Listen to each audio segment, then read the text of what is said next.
Today's daf we're going to be learning is Avodah Zarah Daf Nun Aleph. Yesterday we brought up the issue of both when it comes to the death penalty and when it comes to forbidding something to benefit from. If we're talking about tikrovet Avodah Zarah, something that we bring to worship idols with, will I be liable to death penalty? Will the item be forbidden to benefit from?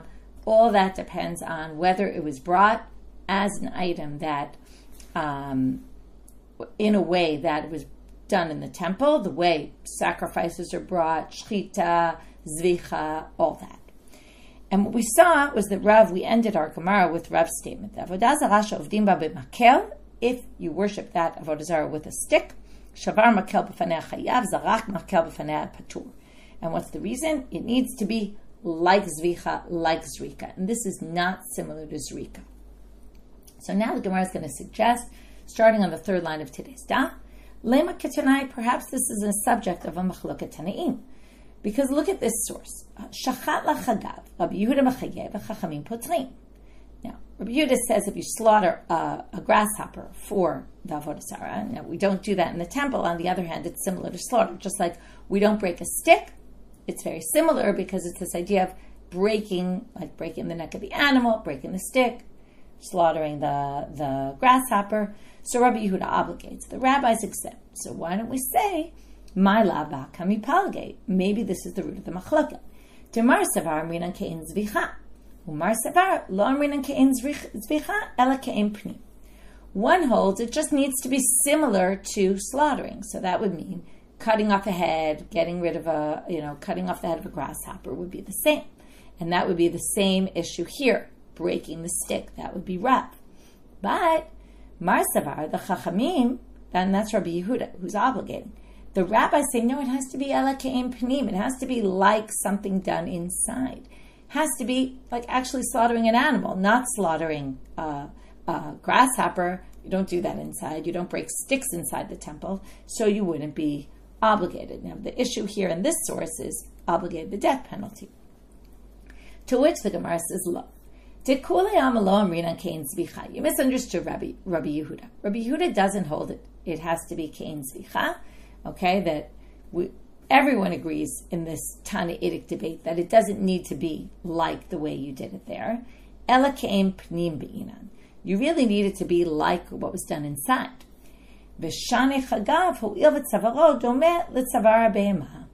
Okay, now we're going to say neither of them holds like Rav. It has to be similar to what's done in the temple. Now, slaughtering your grasshoppers is actually a lot more similar to slaughtering an animal than breaking a stick. So it turns out that we thought that Rav, we were trying to suggest maybe it's a Tanaitic debate, and he holds by Rabbi Yehuda. In the end, we see that it's possible to explain that actually none of them would have agreed with Rav. Had they been alive when Rav was there, they wouldn't have agreed with him. Amar Rav Nachman, Amar Rav Ravua, Amar Rav. Okay, another statement of Rav. Avodah Zarah she'ovdim ota b'makel, shavar makel b'fanei chayav v'ne'aseret. Zarach makel b'fanei chayav ve'ena ne'aseret. So now we have this distinction. If you worship this Avodah Zarah specifically with a stick, then if somebody goes and breaks the stick in front of that idol, he's obligated and it's forbidden. Because again, breaking a stick is like slaughtering, and this is anyway the way you worship that animal. But zarat makel lefaneh, you will be chayav. Now we start to see sometimes we actually distinguish between chayav mavet, you're liable to death penalty, but ena ne'aseret. But the makel doesn't become forbidden, the stick that you used. So Amalei Rav Rav Nachman, Maishna shavar dehavi lekein zvicha, zarak nami hava lekein zrika. But really, why would you distinguish between breaking and throwing? Because breaking is like slaughtering and throwing is like zrika. So Amalei, be'ina zrika mishtaberet v'leika. So now we go back to the answer we saw before, which is no, it's not a zrika that drips like the blood, and therefore it's not forbidden to benefit from. But since this is the way people generally worship that idol, therefore you will be liable to the death penalty. So now they say, Elameata, according to this though, avnei beit markulis b'mei yasru. How are you going to forbid the stones of Beit Markulis? Because they're also just tikrovet Avodah Zarah, and right, even though that's the way you worship it, but if you throw them, right, we said throwing them is not like zrika. So you're missing the parallel action in the temple. So Amarle, the response he had, okay, this is Rava said to Rav Nachman, what's the difference? Rav Nachman answered, you need Zrika Mishtaberet. So then he asked, right then, presumably Rava asked Rav Nachman, well then what about Avnei Beit Markulis? To which Rav Nachman answers, Afla Didi Kashali, I have the same question as you. V'shaltia l'Rabba Baravua, v'Rabba Baravua l'Chia Barav, v'Chia Barav l'Rav. So each rabbi passed from Rabba Ravua to Chia Barav to Rav. And Rav answered, Amarleina sekim megadel avodah zarah.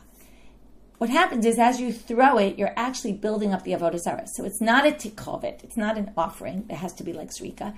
It's actually building up the Avodah Zarah, the idol. But this only works according to one opinion of a machloket we've seen before of Rabbi Akiva and Rabbi Yishmael. Hanicha, this works if you hold Lamanda Amar Avodah Zarah Shalovei Kochavim Asura Miyad. If you hold, when a Gentile creates an idol, the moment the idol is created, the idol is forbidden. And it makes perfect sense. You threw the stone, it became part of the idol's forbidden, including the new stones. Ela Lamanda Amar Ad Shtei. But the one who said that the Gentiles' idols are not forbidden until they're actually worshipped, well, Tishtare, you should permit it. To halopalcha, because you haven't worshipped it. If all you did was throw the stone and the stone became part of the idol, you're just creating a bigger idol. You're not actually worshipping it. So it's never been worshipped yet. Meaning, maybe the previous part was worshipped at some point, but the ones you throw on it are never worshipped, because until someone actually brings an offering to Markulis, but by throwing the stones, they're not. So, the halopalcha, because nobody worshipped it. So, Amarle, seems like this was after Rav answered the question and then got back to Rava. Rava asked Rav Nachman this question. Well, it only works according to one of those opinions. So Amarle, Rav Nachman answered him, Now we're going to explain it like this. Every time they throw stones, those stones become part of the idol, but at the same time they function as an item brought to worship the pile that was already there. So every time you throw a stone, it also is a tikrovet, which then was used to worship the idol. So now the idol is actually considered worshipped. All the stones that were there before, every stone that was previously thrown there is now a worshipped idol, which will be forbidden. And also, though, it's not really a tikrovet, and that's why it doesn't have to be like Zrika, because it itself becomes the idol. That all works fine, except for, if you caught this, the last stone you just threw. The last stone should actually be permitted, because the last stone only was used to build the idol, and that stone hasn't been worshipped yet, because it's not worshipped by the idols, by those stones that are already there, right? That last stone hasn't yet been worshipped. As soon as somebody brings a new stone, the previous stone will have been worshipped now. But that last stone actually should be permitted, to which Rav Nachman answers him, Amarle, if you could actually identify which stone was the very last one, you're right. It's actually permitted. Rav Ashi Amar, he explains it differently though. He says, actually, even the last one is forbidden. Each one is both a tikrovet to itself, and a tikrovet to its friend. So that means that when you throw this stone, actually it is being worshipped by the other stones that are already there, as if they're being offered to the one you just threw, and therefore they all become forbidden at the same time, and they all become both worshipped and part of the idol at the same time. Tana. Now we bring a Mishnah. Matzah b'rosho ksut ma'ot o kelim. This Mishnah, we're in this Gemara, it's kind of funny, we already quoted the Machlok of Rabbi Yishmael and Rabbi Akiva, which is going to be the Mishnah at the end of today's daf, and now we're quoting a different Mishnah we're going to see later on. It says in the Mishnah, Matzah b'rosho ksut u'ma'ot o kelim, hara'elu mutarim. If you find on the head of the idol clothing or money or vessels, they're all permitted. Pirkulei avnavim v'atarot shel shibalim v'yenot u'shmanim v'slatot. So if you have clusters of grapes or crowns of stalks, wheat stalks, and wine, oil, and solet, fine flour, any items, right? Not clothing and vessels and money, but all the other items, the fruits and the wine and the oil, are items and therefore they're asur. They're forbidden. Now, there's a difficulty in the original halach of Rav. The wine, the oil, the solet, the fine flour, it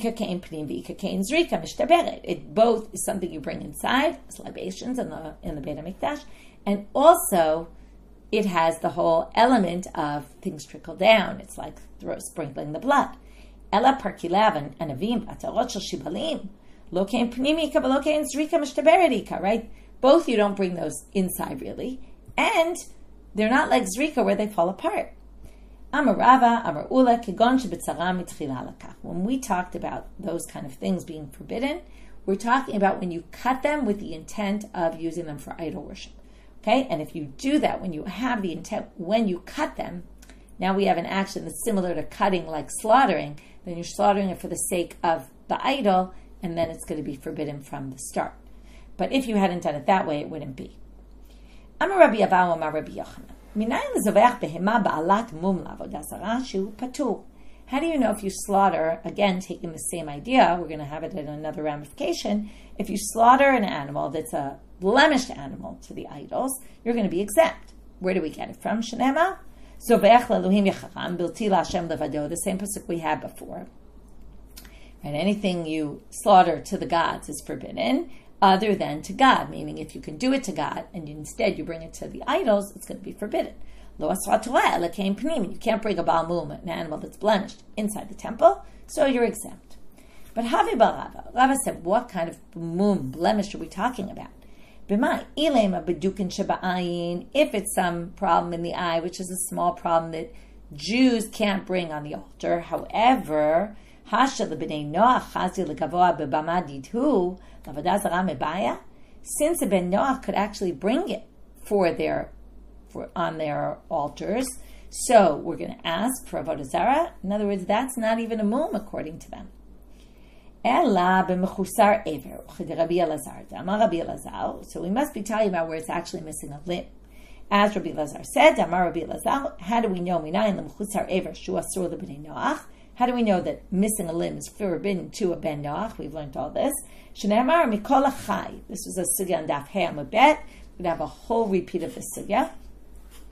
Mikol achai, mikol basal shnayim, mikol Noach brought into the ark, and this would be then the halacha for the bnei Noach, all two from all animals. Amrat Torah, havei beima shechayin rashe varim shalana. Now it said mikol achai, mikol basal. Why does it repeat all living, all flesh? Right? From all the flesh. Could it just say from all the flesh? Why does it say all the living? To say it has to be alive with its limbs, no broken limbs. So now they say, maybe all the living ones actually means to say not an animal that's going to die soon. And that's what he needed to bring into the ark. So they say, oh no, that we learn from milachayot zera nafka. That we learn from lachayot zera. There it said also we had to bring animals that could procreate. So a treifa can't. Well, it depends what you think. That would be a good answer, that the chai isn't coming to exclude the treifa, because the word lahachayot is coming to exclude a treifa. But hani chalaman damar treifa in a yoled. This is only if you say treifa doesn't give birth, right? But elalaman damar treifa yoled. There's a machloket about whether an animal that's treifa could actually have offspring. So Ma'ika, so what would it be? Ma'ika lememar, what can you say in that case? Amarkra itach. Itach bedomimlach. Okay, now we're going to learn treifa actually comes from a different pasuk. They have to go with you into the ark. With you means they have to be like you, and Noach wasn't a treifa. Now, how do you know Noach wasn't a treifa? V'dilma Noach gufei treifa, but maybe he was a treifa. Tamim k'tiv be, no, because it says he was tamim, which means complete. Tamim is usually the opposite of a Baal Mum. It's a pure animal, not having any blemishes. Dilma, but wait, when we say Noach was tamim, we don't think, oh, he wasn't a treifa. What do we normally think? He was tamim b'drachav, the way he acted. His mido were perfect. So they say, no, tzaddik tiveh, that is already referenced in the verse he was a tzaddik. Well, Dilma tamim b'drachav, tzaddik b'masav, maybe he was tamim in his midot, in his traits, and he was a tzaddik in his actions. And maybe those are two different things. So they say, fine, even if you were to say that, still, Dilma, still clearly Noach wasn't a treifa. Lo matzita amar Noach gufa treifa havi. Now, if we start with the assumption that itach means like Noach, then we're going to prove from here that Noach clearly wasn't a treifa, because Isa gedatach Noach treifa hava. What God's saying, I want ones like you who are treifo to come in and not good animals. That doesn't make any, not unblemished animals, doesn't make any sense. So it must be Noach wasn't a treifa, because otherwise why would God say, I want animals like you to come into the ark? So from there we said, treifa is learned from a different pasuk. L'chol chai comes to say, you can't have a broken limb on an animal, but then Noach can't offer that in the temple. And again, that was all, if we go back, that was all to say that the Ben Noach, okay, so let's just go back into the beginning. We said there, if it's Dukin Shaba'ayin, right, if the Ben Noach couldn't bring it, then obviously we're going to be liable if we bring one second.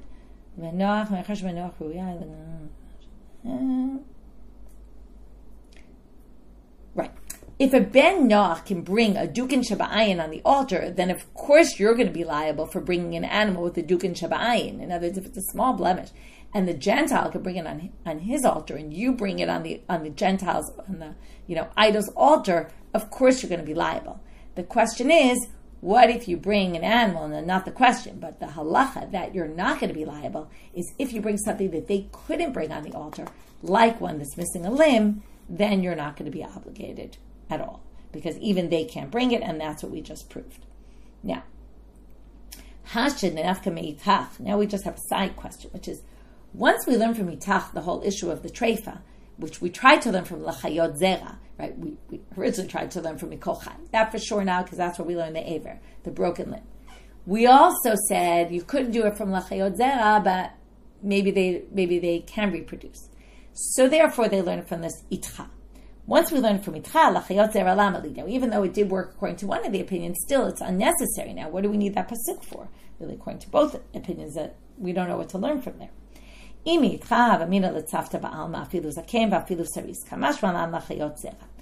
Itcha you would have thought maybe Noach just needs ones that can be partners with him, like have company on the ark. But and it could be even an old animal or a castrated animal. How do we know? Therefore, we learn from Lachayot Zarah, it has to be animals that can actually procreate. And we all know that, because that was why Noach brought them into the ark, but they have to prove it. Amar Rabbi Elazar, now we talked about markulis. The way you worship markulis is by throwing stones at it. Now, what if you slaughter an animal to markulis? How do you know you'll be liable?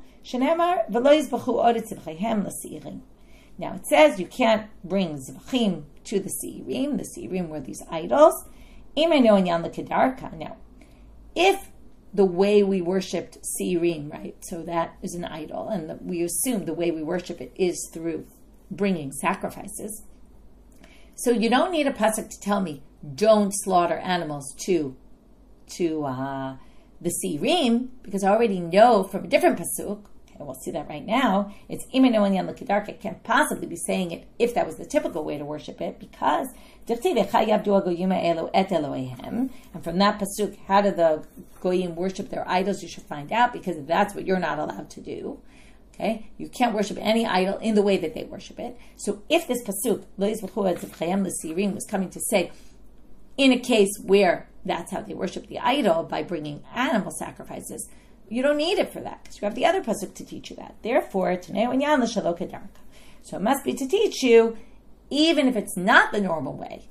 Okay, so you have markulis, which they don't normally slaughter animals, but if you slaughter an animal and offer it up to the markulis idol, then you're going to be liable. And that's learned out from that pasuk.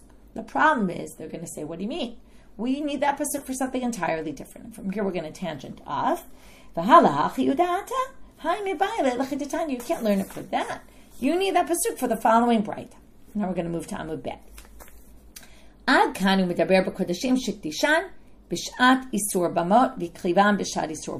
what you have to do is, we're not going to do this in class, but I recommend you do it, which is go look in Sefer Dvarim, in chapter 17, verses 1 to 7. There it's talking about slaughtering animals outside the temple. Okay? So, Adkam, from the beginning until that pasuk, v'lo yizbechu od tzivchechem. Okay, that's where that pasuk comes. Okay, that pasuk is pasuk Zayin. Okay, until that pasuk, v'lo yizbechu od tzivchechem l'sirim asher hem zonim acharehem. Chukat olam tiyeh. Okay, this will be a law to you. Until then, they're talking about kodashim shekdisham b'shad isur b'mot b'klivan b'shad isur b'mot. Okay, we're talking about a time where there was a time before there was a Mishkan and after the Mishkan. Now, when the Mishkan was built, it's already forbidden to sacrifice outside of the Mishkan, outside the tabernacle. What if you had an animal? Now, the first part they're talking about, which is don't bring sacrifices outside the temple or outside the holy place, right? Which is the sanctuary, which is the tabernacle at that point. They're talking about when you took an animal to bring as a sacrifice after already the tabernacle is in existence, and then you sacrificed it after the tabernacle is in existence, so the whole thing happens after. That's what the first set of psukim we're talking about. Sharei on Shamamor, and it says there, Petach ol moed lo avio, and you didn't bring it to ol moed. Okay, onesh shamanu azhara minayin. Okay, I have to read the rest of that pasuk. Petach ol moed lo avio. Dam yechashiv l'ishahu, dam shafach. It's as if you spill blood, because you slaughtered this animal for no reason, because you're not allowed to slaughter it outside. You get curried for that. So if the animal was again, you both did you consecrated it, said, I'm bringing this on the altar, and then you brought it on the altar outside the temple, you get curried. Asara minayin, where's the warning for that? Okay, look in, that was pasuk Dalid.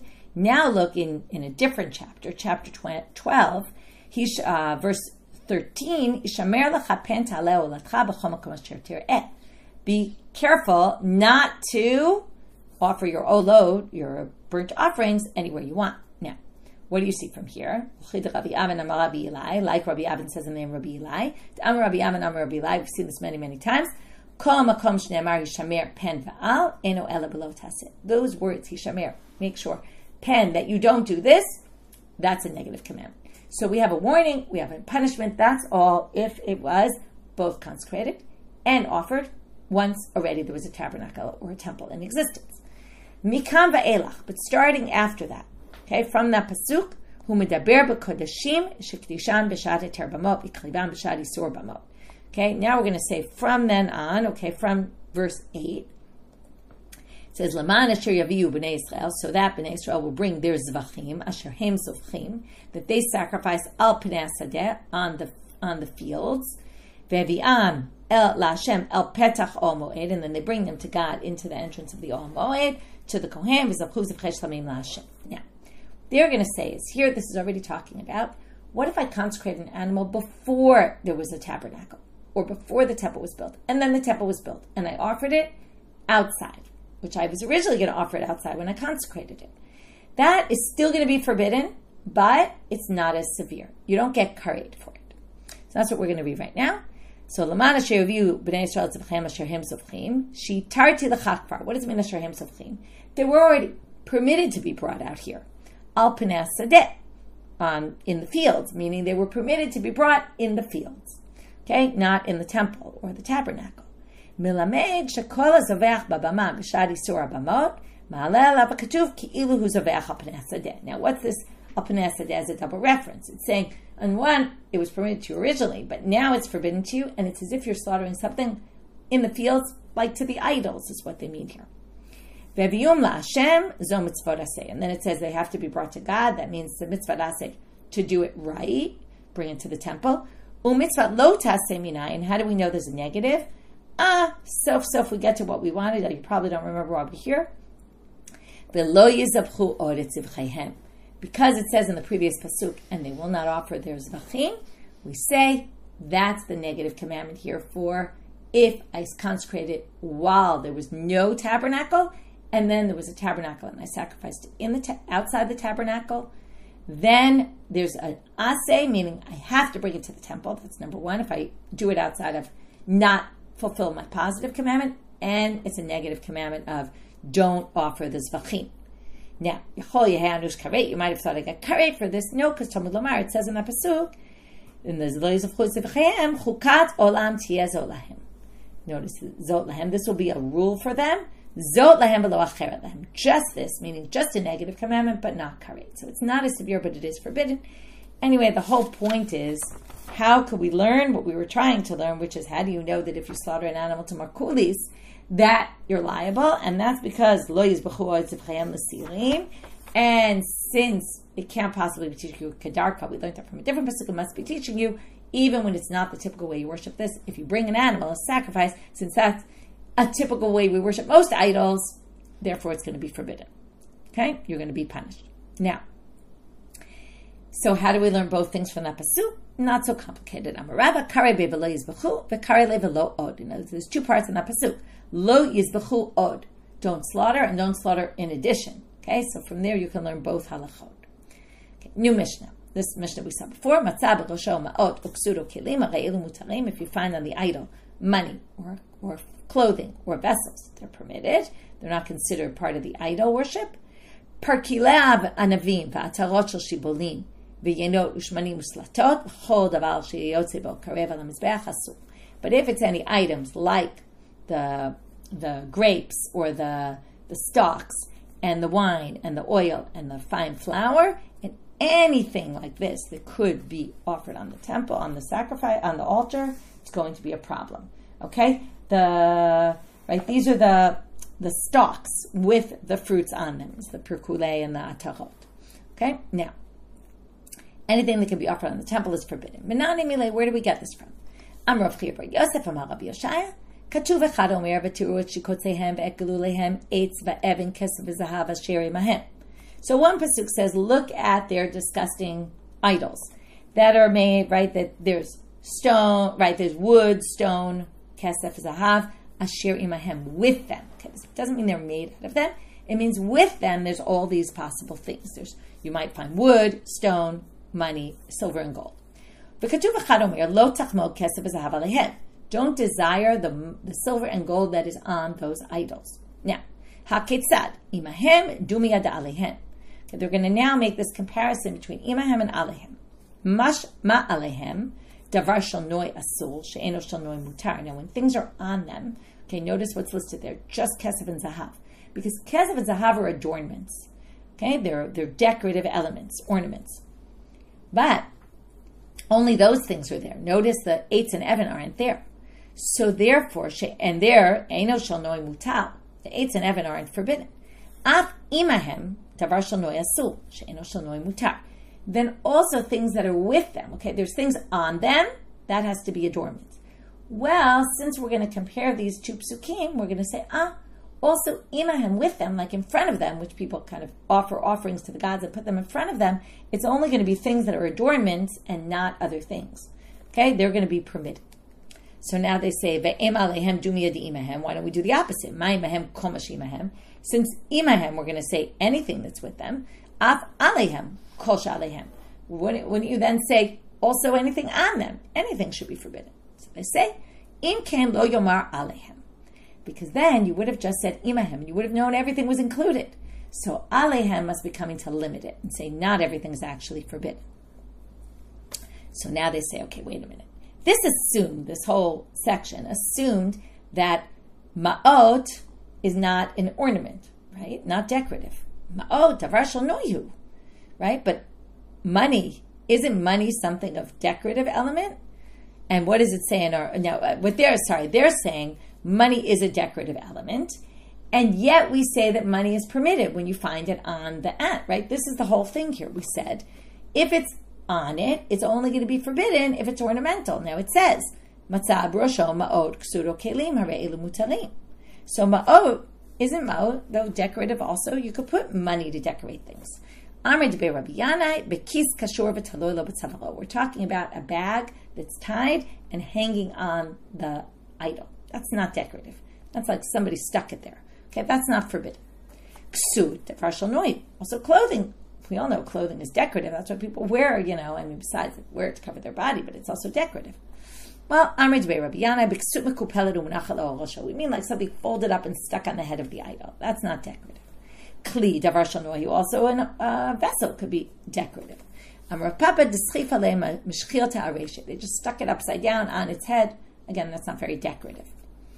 Amrav Asi Barchia. Now we're going to learn it really depends where it is. If things are within, there was some sort of mechitza, like some sort of barrier they put around the idol, anything inside of that is obviously brought as an offer to the gods. Forget about whether it's ornamental or not, no matter what, even if it's mayim umelach, water and salt, which is usually considered nothing. Like who would bring that as an offering? But if it's within the kla'im, within that mechitza, it's going to be forbidden. Chutz l'kol kalim, if it's outside of that, davar shalnoi asul, she'eno shalnoi mutar. It's all going to just depend whether it's decorative or not. Amar Rabbi Yossi bar Chanina, naktina, ein kilkalin, lo lepor v'lo markulis. Now he comes and says, I'm going to limit this though. In the case of markulis or poor, there is no kilkalin. There's no thing around it. Now, which makes sense, by the way, if everyone was throwing the stones, right? There's no fence there or sort of partition. Lemai. So now they say, well, what are we trying to say here? Even close by, we're going to assume it's not an offering and it's permitted.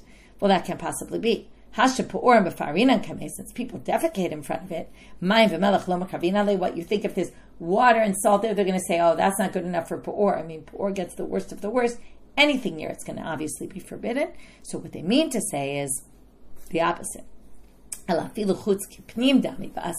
Even things that are far away are considered, right, obviously not too far away, but even if they're outside that small area that's usually out around from the thing, since people throw things at it and defecate in front of it, any kind of distance, or more distance anyway, is going to be considered forbidden. We're going to assume the item was worshipped, was used to worship Pa'or, or Makulis. New Mishnah. Avodah Zarah shayta la gina omer chatz. Neheni mehem shalo b'tova, ve'eneni mehem b'tova. If you have an Avodah Zarah, like an idol worshiper that's there, and there's an idol there, which has a courtyard or a bathhouse, neheni mehem shalo b'tova, ve'eneni b'tova. You can enjoy, benefit from there, as long as you don't pay for it. If you pay for it, then you're benefiting the idol. Okay, so you have to not pay. What if it belongs? Okay, what we mean here is we're talking also like it belonged to a komer for the Avodah Zarah, like a monk or a priest or something that's working for the idol. Now, what if it belonged to both the idol worshiper and or the komer, this priest, and to another person? So, it sounds like you can benefit even if you pay for it, because there's someone else getting benefit, not only the komer. We're going to have to talk about why this is okay. Avodah Zarah shalovei kochavim asura miyad v'shal Yisrael ein asura ad shte'aved. Now we finally get in the Mishnah to at least one of the opinions. We're going to see later whose this is. But an Avodah Zarah of a Gentile is forbidden immediately once it's created. But shal Yisrael, a Jew, it's not going to be forbidden until we actually worship it. Amar Abaye. B'tova, what does b'tova mean? And this I already said based on this. B'tova komarim. It's you're giving money to the priest for the idol. Shalo b'tova komarim. You're not paying the priest for it.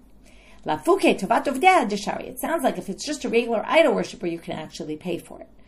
Ikadmane la seifa. But some people say that Abaye's statement wasn't said about that line. It was actually said about the last line, or the later line. Hayash shalav v'shel acherim. If it belonged to both of them, nehenim mehem b'tova v'shalo b'tova. To which Abaye said, b'tova b'tova acherim, shalo b'tova komarim. Then this explains this line totally differently. If we said it's owned by two people, you can use it if you're not paying money to the komer. You have to make sure the money goes to the other person, not to the priest. Okay, that's a very different understanding. Now, mandamatne la seifa koshken aresha. If you're going to say in the seifa, you can do it. All the more so in the resha, right? That if as long as you make sure that there's no right, you would say also the tova is tova komarim. In other words, if you say the seifa that it's talking about, as long as the komer doesn't get it, of course in the resha it's also saying as long as the komer doesn't get it, the money. But mandamatne haresha vala seifa kevandi kacherim bahada filu b'tova komarim nami shapir dami. But if you say it's talking about the resha, then the seifa you're going to understand totally differently the way we understood in the beginning, which is as long as it's shared, it's enough. You could give it to them because you can say, oh, well, maybe the priest is not necessarily going to benefit from it because maybe the other person will take it. But you don't have to be sure that the priest isn't benefiting from it. Avodah Zarah shalovei kochavim asura miyad. So now we're going to get into the machlok at Rabbi Akiva, Rabbi Yishmael, and just get started on it today. Mani timani, who's the Mishnah like? Rabbi Akiva, it holds by Rabbi Akiva's position, Titania, as it says in a Braita. Abed, we finally get to this machloket straight on. Abed tabdun kol hamakomot asher avdu sham hagoyim. Okay, wipe out all the places where the Gentiles are worshiping idols. Now, this doesn't mean wipe out locations. What does it mean? They're talking about vessels that they used for Avodah Zarah worship.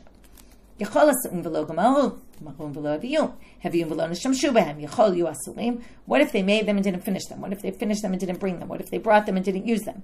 You might have thought they'd be forbidden. Notice the pasuk says, what do you have to destroy? Items that they worshipped. Sounds like until they worship them, they're not forbidden. She'en asurina ad she'yavdu. Mikan amru, avodah zarah shel avei kochavim eina asura ad she'avod. V'shel Yisrael asura miyad divrei Rabbi Yishmael. So from here you learn avodah zarah is not forbidden, right?